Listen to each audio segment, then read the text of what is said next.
gente sabe, né, apesar ainda dos dias quentes, que ao longo da estação as temperaturas no outono tendem a ficar mais baixas e o ar mais seco. Um cenário que é perfeito para a proliferação de algumas doenças, como as síndromes respiratórias. Sobre esse assunto, para você já se preparar aí, especialmente se tem criança e idoso em casa, eu converso a partir de agora com o patologista clínico Dr. Gabriel Marchiori. Muito obrigada pela sua presença aqui, doutor. Bom dia para você. Bom dia, Juliana. É um prazer estar aqui para poder ajudar todo mundo a esclarecer as dúvidas. Doutor, o senhor acompanhou aí, né, a meteorologista falando. Os dias continuam quentes, mas daqui a pouco a tendência é dar essa mudada mesmo. Nessa época do outono, que é na verdade essa transição do verão para o inverno, quais são essas doenças que a gente deve se preocupar mais? Tá, muito boa pergunta. Nesse momento que a gente tem uma diminuição da umidade e a facilidade de aspersão de partículas e de vírus, os dois grandes grupos de doença, como você mesmo falou, são as doenças respiratórias infecciosas e as alergias. E os mecanismos de combate do nosso corpo a esses dois grupos de doença tendem a ser muito parecidos e semelhantes com questão de sintomas. Mas os principais fatores envolvidos aí são realmente o tempo mais seco, que facilita a aspersão dessa partícula, e as variações de temperatura que fazem com que o nosso sistema imunológico baixe um pouquinho a guarda. Então, como que a gente deve se armar para entrar nessa guerra aí com esses inimigos, doutor? Bom, o principal fator é a gente tentar evitar as variações de temperatura, né? Como a própria Ana Ávila nos alertou, levar uma blusa para não ser pego desprevenido com o corpo com temperaturas quentes e logo depois que a gente tiver essas tardes mais frias, e manter o ar sempre úmido, né? É importante a gente deixar uma umidade relativa do ambiente maior do que 60% para que a gente evite que essas partículas fiquem aí muito dispersas. Já no caso dos alérgicos, que têm doenças crônicas como rinite, asma e outras alergias de pele, é importante que você passe com o seu médico e fique controlado dessa doença, utilizando medicações e orientações de limpeza do ambiente, para que a gente evite a exacerbação do quadro e uma piora desses sintomas.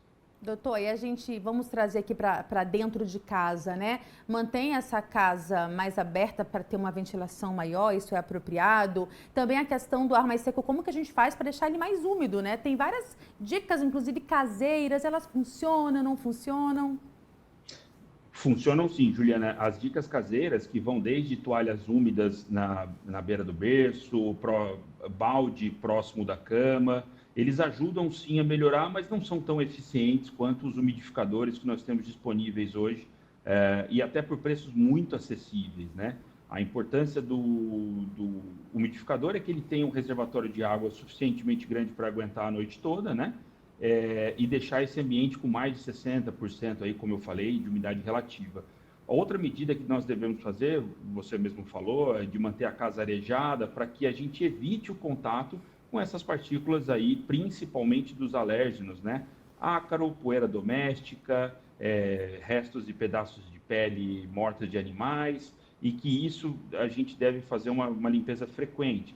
No caso de crianças, evitar o acúmulo de ursinhos de pelúcia ou outros brinquedos, tapete, cortina, que possam acumular essa sujidade e dificultam um pouco a limpeza. Então vamos guardar, de preferência quem tem pessoas alérgicas em casa, vale a pena guardar aí também esses tapetes, enfim, esse tipo de decoração que a gente tem em casa. A gente tem um doutor? Ou ele caiu? Só me dá esse retorno aqui. Tá aí ele. Achei que você tinha caído, doutor. Em relação à alimentação, doutor, fala para mim uma coisa. Ela é sempre muito importante, né? Nessa época, até para fortalecer o nosso sistema imunológico, ela também é um ponto que a gente não deve se descuidar?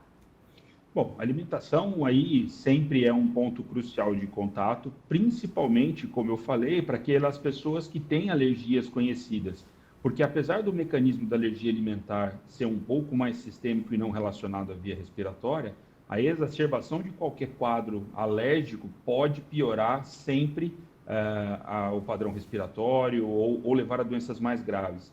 E um problema da alergia alimentar é identificar esse potencial, essa potencial substância que vai desencadear essa crise alérgica. Para isso, nós temos hoje uma série de testes que podem ser feitos, além de uma boa história clínica, testes que fazem contato com a pele e testes de sangue que permitem a gente descobrir qual que é o mecanismo que essa alergia vem.